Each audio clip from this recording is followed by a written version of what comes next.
Usaha laundry dibobol maling singgo 3 unit tabung gas, sikok mesin press cup, sama sikok kamera CCTV serta 3 bol pakaian konsumen raib.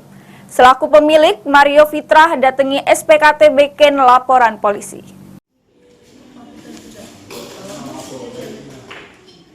Usaha laundry yang berada di Jalan Haji Sanusi, Kelurahan Sukajaya, Kecamatan Sukarame, Palembang, dibobol maling.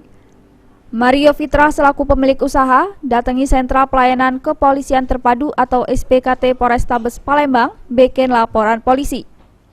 Menurut keterangan warga lorong perbatasan Kecamatan Seberang Ulu, 1 Palembang, kalau aksi pelaku tersebut baru ketahuan pas tetanggo laundrynya nelpon nanyo ngapo gembok ruko terbuka.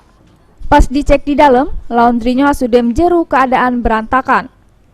Pas dicek di rekaman kamera pengawas, pelaku berjumlah 2 wong beraksi jam 3 dini hari dengan cara mati ke sekering listrik sehingga aksinya dak kepantau kamera pengawas.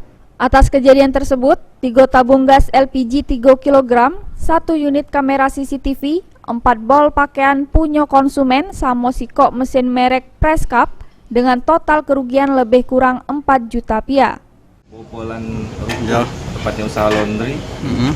Ketahuannya itu pagi, dikasih tahu tetangga bahwa dia nanya, kamu jaga di ruko dak? Kata kami dak, tapi ngapo gemboknya terbuka katanya. Pas diminta tolong cek lah, pas dibuka lah berantakan kalau di dalam.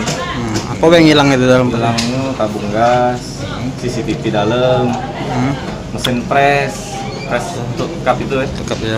Toko apa itu? Laundry. Jadi total kerugiannya berapa hilang?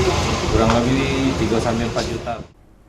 Laporan sudah diterima petugas SPKT, selanjutnya ditindaklanjuti Satreskrim Polrestabes Palembang.